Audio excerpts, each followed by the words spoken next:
ఇప్పుడే జీ5 app download చేయండి. చూడండి మీ ఫేవరెట్ టీవీ షోస్ ఎప్పుడైనా ఎక్కడైనా. ఇంజెక్షన్ ఇస్తే త్వరగా మెలకు వచ్చేస్తుందేమో డాక్టర్. ఇప్పుడు ఇంజెక్షన్ చేయకూడదు, ఎందుకంటే తను ప్రెగ్నెంట్. ఇప్పుడు తనకి రెస్ట్ అవసరం. కొద్దిసేపటికి స్పృహలోకి వచ్చేస్తుంది. సాయంత్రం ఒకసారి హాస్పిటల్కి తీసుకొస్తే ప్రెగ్నెన్సీకి సంబంధించిన మందులు రాసిస్తాను. అలాగే డాక్టర్. అమ్మ శ్రీవల్లి, డాక్టర్ గారిని పంపించొస్తాను. అలాగే అన్నయ్య. రండి డాక్టర్. ఓకే.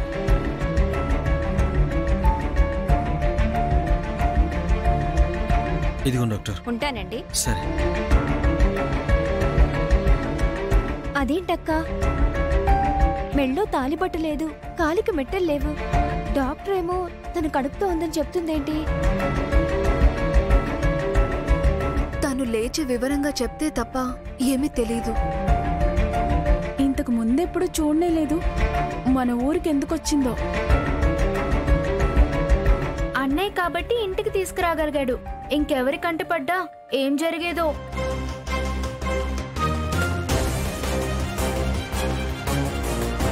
పాపం, ఎవరో ఏంటో చూస్తుంటే పెళ్లి కానట్టే ఉంది. నెల తప్పిందని తెలిస్తే ఈ ఊరు కాని అమ్మాయిని కూడా పంచాయతీలో నిలబెడతారు. బయటికి పంపించకూడదు. తను స్పృహలోకి వచ్చాక తనని జాగ్రత్తగా వాళ్ళకి అప్పచెప్పాలి. పెళ్లి కాకుండానే కాలు జారిన అమ్మాయిని మన ఇంట్లోకి తీసుకొచ్చి పెట్టుకుంటే ఊళ్ళో వాళ్ళు ఊరుకుంటారా? అవునక్క, తనకి మెలకు రాగానే ఎక్కడి నుంచి వచ్చిందో కనుక్కొని పంపించేద్దాం. ఎప్పుడు లేస్తుందో చూద్దాం. ఎందుకే అలా అంటారు? ఏదేమైనా సరే తలరాతను బట్టే జరుగుతుంది. ఈ అమ్మాయి ఈ ఊరికే ఎందుకు రావాలి? అన్నయ్య కంటే ఎందుకు పడాలి? మనింటికే ఎందుకు రావాలి? ఇదంతా ఆలోచిస్తూ ఉంటే దేవుడు వీటన్నింటికి ఏవో కారణాలు పెట్టే ఉంటాడు. తను లేస్తే ముందు చివాట్లు పెట్టకూడదు, 2 ముద్దల అన్నం పెట్టాలి. అర్థమైందా?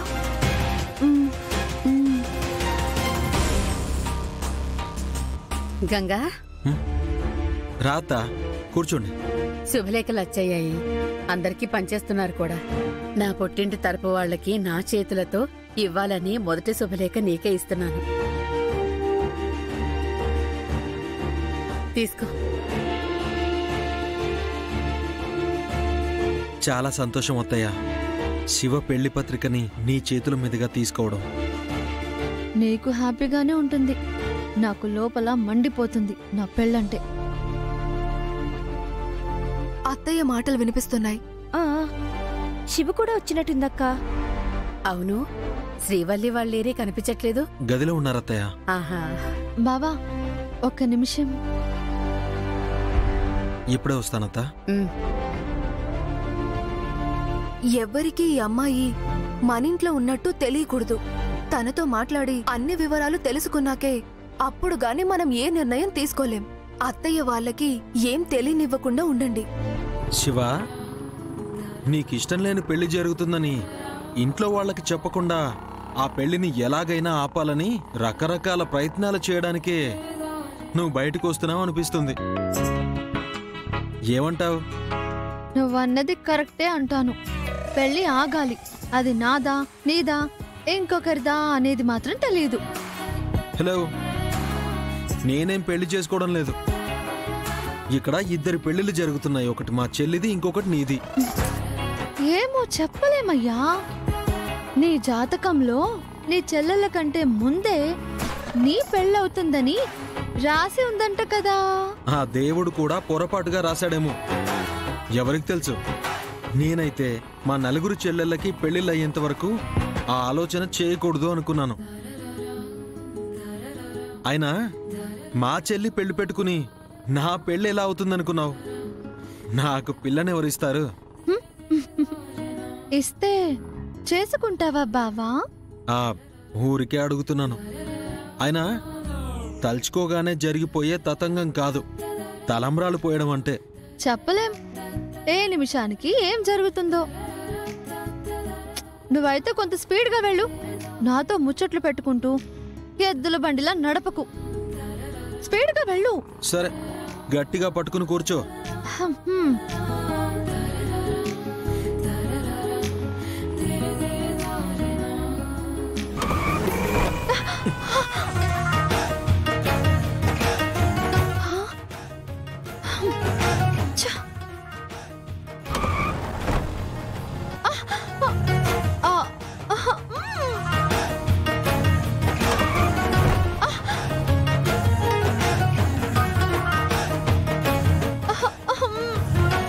మెల్లగా పోలేవా? నువ్వే స్పీడ్గా వెళ్ళమంటావు, మళ్ళీ నువ్వే స్లో అంటావేంటి? షబ్బా, నీకు అర్థం కావడం లేదా? స్పర్శ లేదా? ఏ లోకంలో ఉన్నావయ్యా బాబు నువ్వు?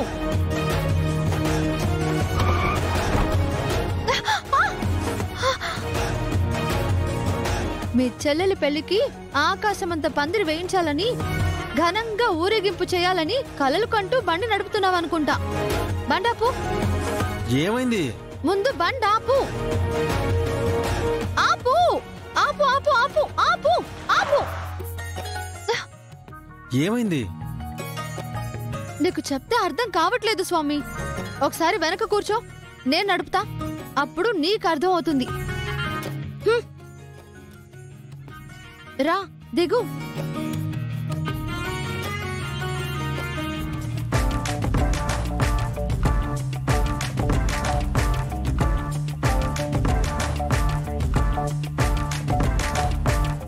ఎక్కు.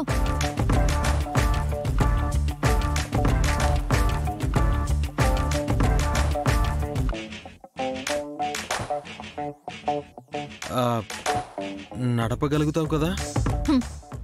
నెల్లూరు వరకే కాదు, కావాలంటే ఏలూరు వరకు నడుపుతా. అప్పుడు గాని 2 రోజుల తర్వాత రాము. ఈ లోపు పెళ్లి ఆగిపోయిందని ఊర్లో ఎన్ని పంచాయతీలు పెడతారో ఏంటో. నాకు కావాల్సింది కూడా అదే. పదే పదే అదే మాట అనకు.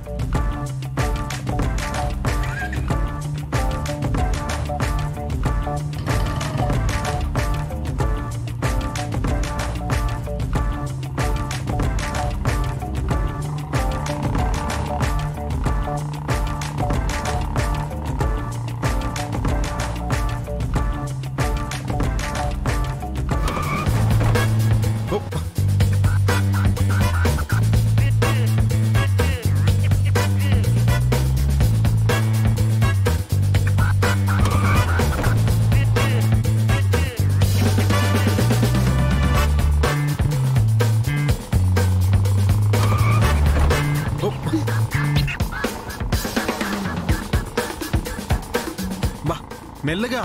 ఎందుకు? ఏమైంది? గుంతల్లో స్పీడ్ బ్రేకర్స్ కి నువ్వు బండిని పైకి ఎగరేస్తుంటే నీకు నేను తగులుతున్నాను. ఇందాక కూడా నేను నీకు తగులుతున్నాననే చెప్పాను. నువ్వు విన్నావా? విన్నాను గాని అప్పుడు అర్థం కాలేదు. ఇప్పుడు అర్థమైంది. ముందు బండి ఆపు, బండి ఆపు. ఆపు. సరే ఆపు. జీ5 యాప్ డౌన్లోడ్ చేసి అన్ని ఎపిసోడ్స్ పూర్తి ఉచితంగా చూడండి.